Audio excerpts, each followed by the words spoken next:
1,00,000 మంది శివభక్తులతో కలిసి మహారుద్రాక్ష పూజలో పాల్గొనండి. వెంటనే కాల్ చేసి మీ పేరును నమోదు చేసుకోండి.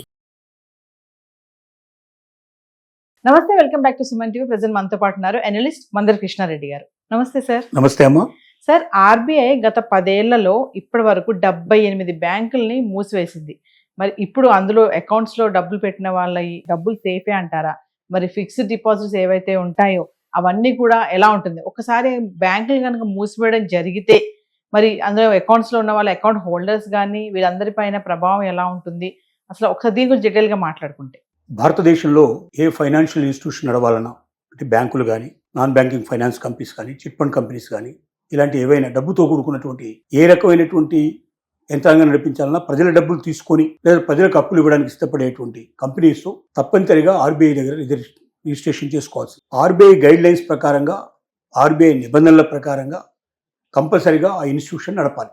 దీనికి అనుగుణంగా కాకుండా ఏదైనా తప్పుదోవ పట్టించే పద్ధతిలో జరిగినప్పుడు వెంటనే ఆర్బీఐ చర్య తీసుకుంది. ఆ క్రైసిస్ బాగా పెరిగినట్టయితే, అంటే మామూలుగా చిన్న చిన్న తప్పులు అయితే వాటిని సరి చేయడానికి మార్గం చూపించేసి కొంత శిక్షలు, కొన్ని పెనాల్టీలు ఏమైనా వేసేసి దాన్ని సరి చేస్తారు. అది సరి చేయలేనంత భారీ ఎత్తున జరిగేటువంటి కుంభకోణాలు కానీ, దాంట్లో మనీ ట్రాన్సాక్షన్స్లో కోట్లాది రూపాయలు పూర్తిగా దిగమంగే పరిస్థితులు కానీ, సరి చేయలేని పరిస్థితి ఏర్పడినప్పుడు బ్యాంకుని క్లోజ్ చేసేస్తారు.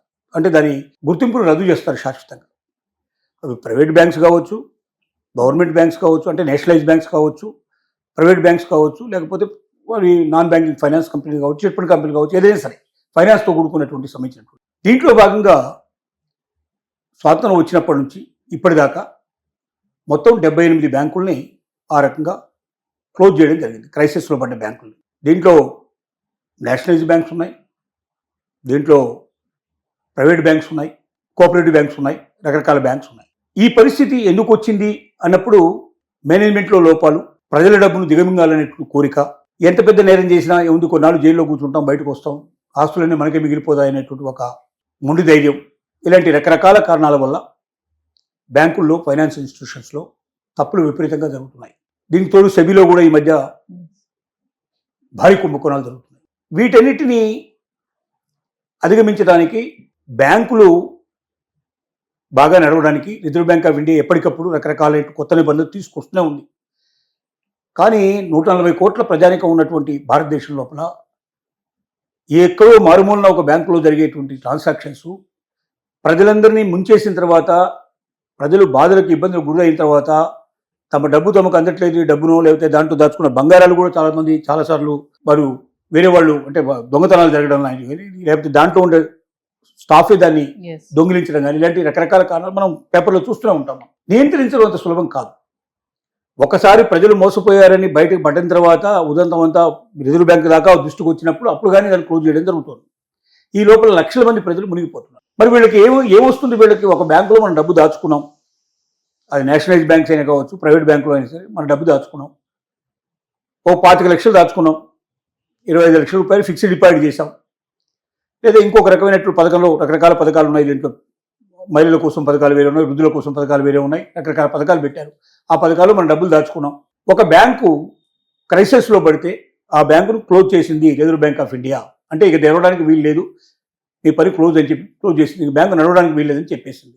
ఇలాంటప్పుడు ఏం జరుగుతుంది అంటే, అది నేషనలైజ్ బ్యాంక్ అయినా, నేషనలైజ్ బ్యాంక్ అంటే అందరూ ఏమనుకుంటారంటే ప్రభుత్వ బ్యాంకులు అనుకుంటారు. ప్రభుత్వ బ్యాంక్ అంటే ప్రభుత్వం యొక్క దాంట్లో వాటా ఎంత ఉంటుందంటే 51% మాత్రమే ఉంటుంది. మిగిలిన 49% ప్రైవేట్ వ్యక్తులే ఉంటారు. దాంట్లో అంటే 100 రూపాయల లాభం వస్తే దాంట్లో 51 రూపాయల లాభం ప్రభుత్వానికి వస్తుంది, 49 రూపాయలు ప్రైవేట్ వాళ్ళకి వెళ్ళిపోతాయి. అదే ప్రైవేట్ బ్యాంక్ అంటే మొత్తం టోటల్గా 100కు 100% ప్రైవేట్ వాళ్ళే ఉంటారు, అంటే ప్రైవేట్ వ్యక్తులు దాంట్లో వాటాదారులుగా ఉంటారు. ఆ లాభాన్ని ఆ 100% ఉండేటి వాళ్ళు పంచుకుంటారు.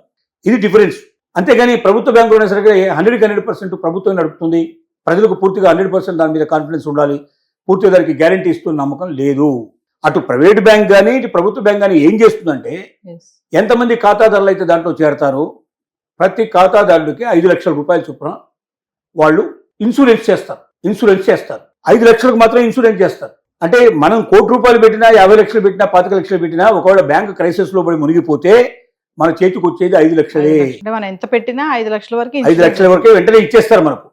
మిగిలినంతా ఏం చేస్తారు అంటే 10 ఏళ్ళు 25 ఏళ్ళు దానికి మొత్తం ఎంక్వైరీలు జరిగి, వ్యవహారాలన్నీ జరిగి, తిరిగి దానికి ఏం చేస్తారంటే దాన్ని మొత్తం టోటల్గా ఎన్పిఏ అకౌంట్ కింద, నాన్ పర్ఫార్మెన్స్ అకౌంట్ కింద దాన్ని డిక్లేర్ చేసేసి, నాన్ పర్ఫార్మెన్స్ బ్యాంక్ కింద డిక్లేర్ చేసేసి, దాన్ని ఎసెట్స్ ఏవైతే ఉంటాయో, అంటే ఎవరైనా లోన్స్ తీసుకున్న వాళ్ళు ఏదైతే దాని లోపల ఆస్తులు పెట్టారో, లేదా బ్యాంక్ ఏదైనా ఆస్తులు కొన్నా, దానికి బిల్డింగ్లు కానీ ఎట్లాంటి కానీ ఏమైనా ఆస్తులు కొన్నా, వీటన్నిటిని ఏం చేస్తారంటే కొన్ని కంపెనీస్ ఉంటాయి, ఎసెట్ మేనేజ్మెంట్ కంపెనీస్ అంటారు వాటిని.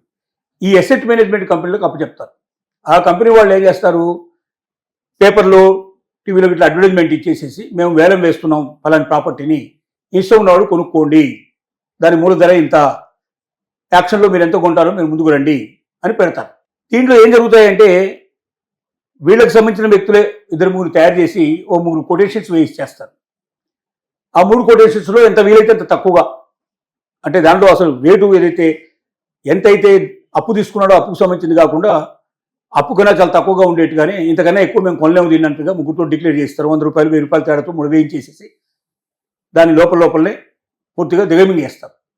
అంటే దాంట్లో 1 రూపాయి మిగలకుండా చేస్తారు. ఈ మిగలకుండా చేసినప్పటికీ మరి కస్టమర్స్కి ఏమొస్తుంది, ఏమన్నా మిగిలితే ఆ మిగిలింది రేషియో ప్రకారం మంచి పెడతారు. అంటే 1 కోటి రూపాయలు పెట్టిన వాడికి ఇంత, 5 లక్షలు పెట్టిన వాడికి ఇంత, 1,00,000 రూపాయలు పెట్టిన వాడికి ఇంత అని ఆ రేషియో ప్రకారంగా 1,00,000 కింద చొప్పున ఒక రేషియో చేసి పంచుతారు. కానీ ఇప్పటివరకు మొత్తం బ్యాంకింగ్ చరిత్రలో ఈ 78 బ్యాంకులు మూతపడిన దాంట్లో కూడా నామమాత్రంగా వచ్చినవి 2-3 బ్యాంకులు ఉన్నాయి తప్ప మిగతా బ్యాంకుల లోపల 1 రూపాయి ప్రజలకు చేతికి వచ్చింది లేదు.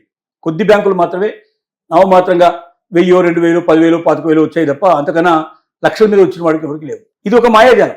కాబట్టి బ్యాంకు క్రైసిస్లో పడకుండా ఉండటమే చాలా ముఖ్యం తప్ప ఒకసారి క్రైసిస్లో పడ్డ తర్వాత ఆ బ్యాంకు నుంచి మనకు డబ్బులు వస్తాయనేది గ్యారంటీ లేదు. ఈ రకంగా నష్టపోయిన డబ్బు లక్షల కోట్లు. ఈ 78 బ్యాంకుల లోపల లక్షలాది మంది ఇన్వెస్ట్ చేసిన వాళ్ళు అవుతున్నారో, ఎవరైతే పెట్టుకున్నారో, డబ్బులు పెట్టుకున్నారో, లక్షల కోట్లు నష్టపోయినారు ఇప్పటిదాకా. మన హైదరాబాద్లో కూడా అలాంటి చాలా కోఆపరేటివ్ బ్యాంక్స్, అట్లాంటి చాలా మోసపోయి తీసేసిన బ్యాంకులు చాలా ఉన్నాయి. చార్మినార్ కోఆపరేటివ్ బ్యాంక్ అని ఇంకా రకరకాల బ్యాంకులు దీంట్లో తీసేసినవి ఉన్నాయి. మరి దీనికి మార్గం ఏమిటి అంటే, ఒక బ్యాంకు అది ఖచ్చితంగా దానికి రిజర్వ్ బ్యాంక్ ఆఫ్ ఇండియా చేత పూర్తిగా గుర్తింపు పొంది దాని యొక్క నీడలో ఉంటూ దాని పర్యవేక్షణలో పనిచేస్తున్నటువంటి బ్యాంకులే ప్రజల్ని ముంచేస్తూ ఉంటే మరి ప్రజలు ఎవరికి చెప్పుకోవాలి? దీని గురించి రిజర్వ్ బ్యాంక్ ఆఫ్ ఇండియా చాలా ఖచ్చితంగా ఆలోచించాల్సిన అవసరం ఉంది. ప్రభుత్వం కూడా గురించి తిరిగి ఆలోచించాల్సిన అవసరం ఉంది. నమ్మకంతో పెట్టిన ప్రతి రూపాయిని వెనక్కి తిరిగి ఇచ్చాల్సిన పరిస్థితిని క్రియేట్ చేసినప్పుడు మాత్రమే బ్యాంకుల మీద నమ్మకాలు ఏర్పడతాయి. రెండోది ఏంటి, పోస్ట్ ఆఫీస్. మనకు ఆల్టర్నేటివ్ కనబడుతుంది ఏంటంటే, ప్రజలకు ఇప్పుడు ప్రభుత్వం ఇస్తున్న ఇన్సూరెన్స్ పోస్ట్ ఆఫీస్ ద్వారా ఇస్తుంది. ఒకప్పుడు పోస్ట్ ఆఫీసులకు ఇప్పుడు పోస్ట్ ఆఫీసులో చాలా తేడా ఉంది. ఆ రోజుల్లో పోస్ట్ ఆఫీస్ అంటే ఉత్తరాలు, మనీ ఆర్డర్లో ఇచ్చేటువంటి పోస్ట్ ఆఫీసులు అయితే ఇవాళ బ్యాంకు కన్నా భిన్నంగా, బ్యాంక్ కన్నా కూడా చాలా గొప్పగా సేవలు అందించేట్టుగా ఇవాళ బ్యాంకులు మనకు పోస్ట్ ఆఫీసులు తయారైనాయి. ప్రతి ఊళ్ళో ప్రజలకు అందుబాటులో ఉన్నాయి. ఒక బ్యాంకు కావాలంటే ఖచ్చితంగా మండల హెడ్ క్వార్టర్కో లేకపోతే ఒక సిటీకో రావాల్సిన, టౌన్కో రావాల్సిన అవసరం ఉంటుంది. కానీ ఒక పోస్ట్ ఆఫీస్ కావాలంటే మీకు పల్లెటూరులో కూడా దొరుకుతాయి. ఆల్మోస్ట్ ప్రతి 3-4 ఊళ్ళకి ఒక చొప్పున మనకు 2-3 ఊళ్ళకి ఒక పోస్ట్ ఆఫీస్ కంపల్సరీగా దొరుకుతుంది. కాబట్టి దగ్గరగా ఉన్న పోస్ట్ ఆఫీస్లో మనం డబ్బు పెట్టుకుంటే అక్కడ మీరు 1 కోటి రూపాయలు పెడితే మీకు 1 కోటి రూపాయలు గ్యారెంటీగా వెనక్కి వచ్చేస్తాయి. 5 లక్షలు కాదు అక్కడ.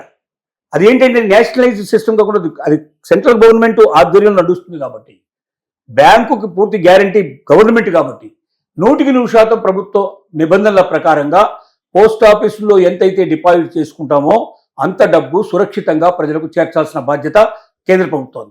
కాబట్టి కేంద్ర ప్రభుత్వం గ్యారంటీ ఇస్తున్నటువంటి పోస్ట్ ఆఫీసులో పెట్టే డబ్బుకు మనకు సురక్షిత ఉంది. బ్యాంకు కన్నా వడ్డీ రేట్లు ఎక్కువ వస్తాయి.